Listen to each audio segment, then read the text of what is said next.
Hello. Today we have a video of a cute dog named Laika.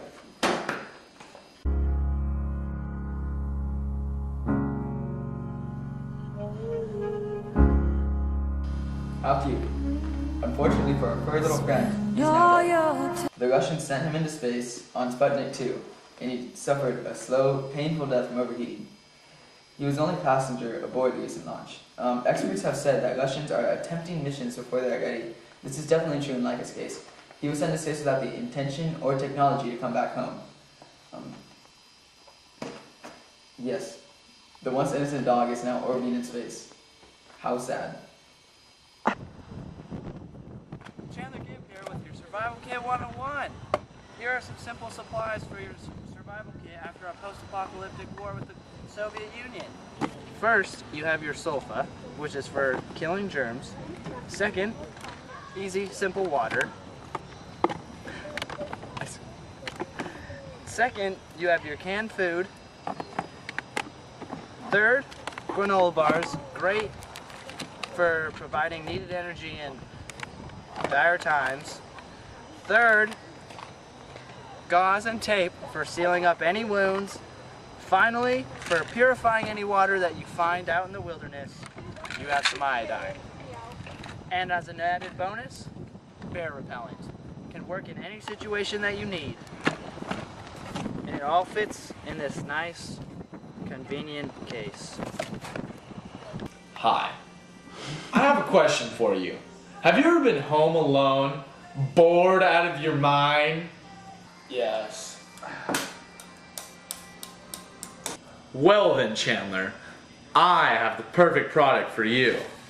First, we start off with 1, 2, 3 packs of cards. And I'm no math wizard, but that's 3 games of solitaire at the same time. Also, you get a Superman comic, which comes with 14 others, including Hulk, and etc. That's a whole entire year's worth.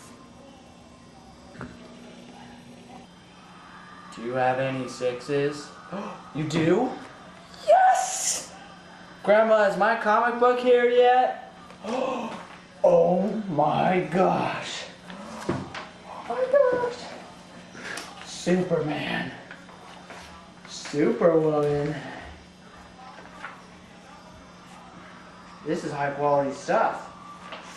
Grandma, do you know when my next one comes? No? Oh.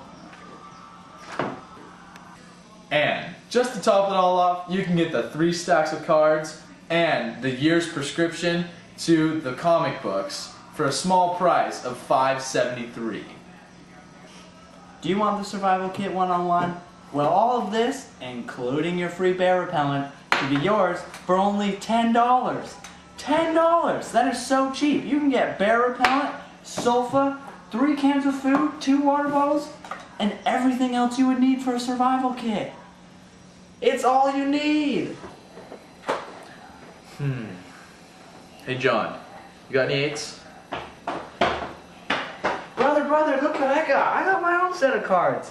Maybe we can play and trade. Of course you did. Look, I got that. Do you want to trade it? You want to trade it? I have that same card. Okay, we're good.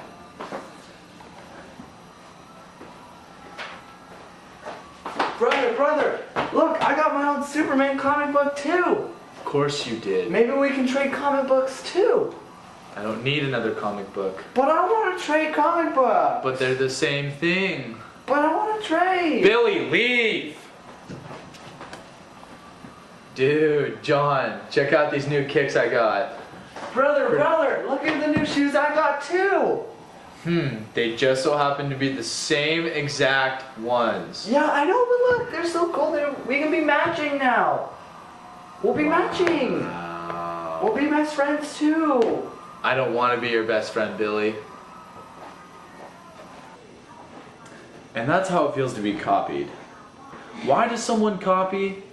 Well, it's because they feel inferior. They feel like someone else is better than them. In this situation, there can be someone such as the Soviet Union, and they have to make something called the Warsaw Pact. The Warsaw Pact is actually a treaty amongst communist states and other socialist states such as Russia.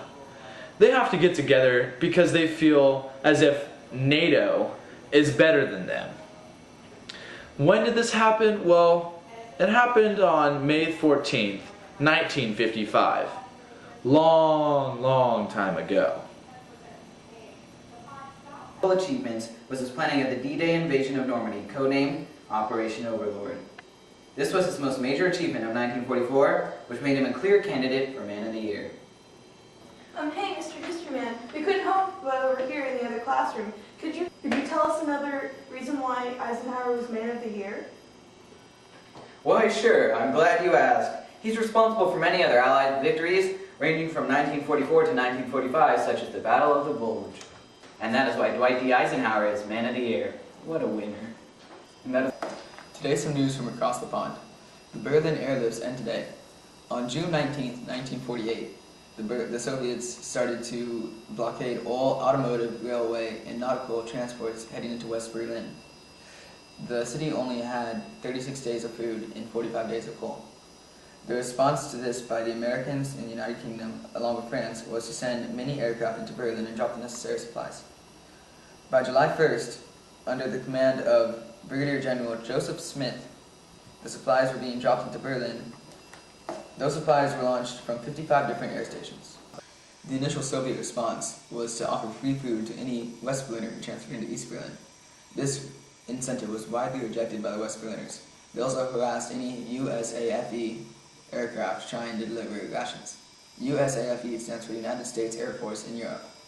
Over 700 different occasions of this occurred. As weather worsened, the supplies became vaster. This is winter.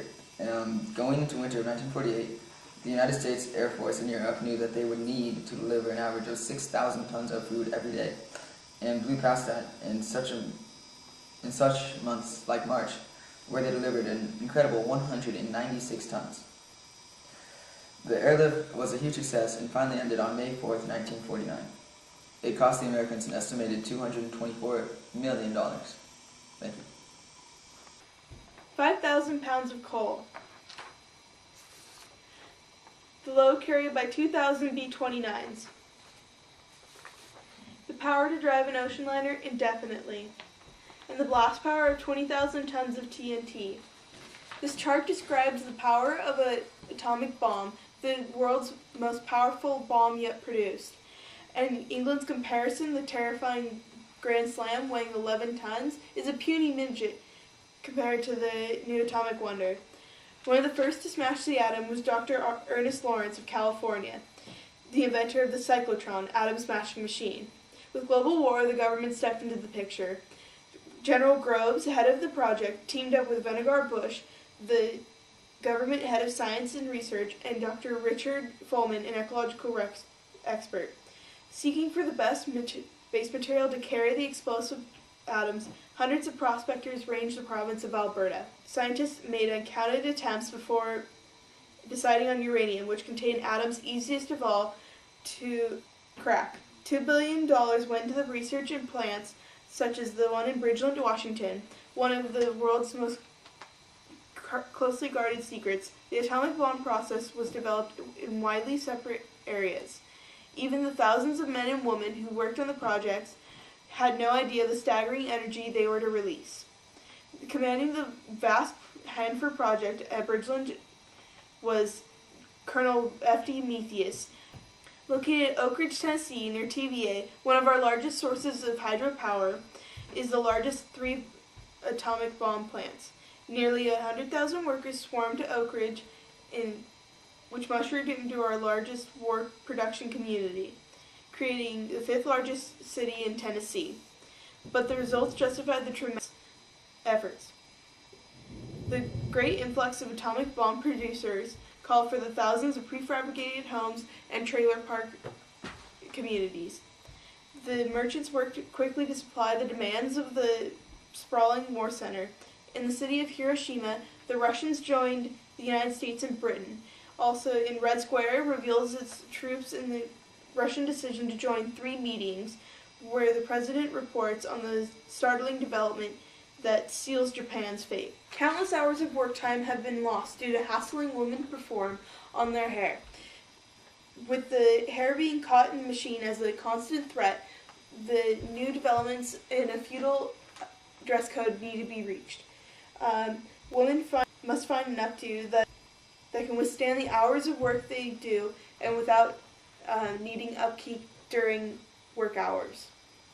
Veronica Lake, a national icon in fashion and movies, has developed many hairstyles for women to do before going to work. These styles have been proven to go through the workday without falling down or needing upkeep.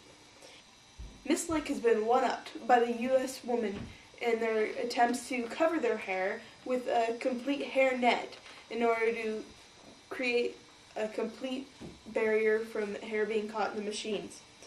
Industrial fashions have taken over the women's wardrobes and have become a new way of life for women in the U.S.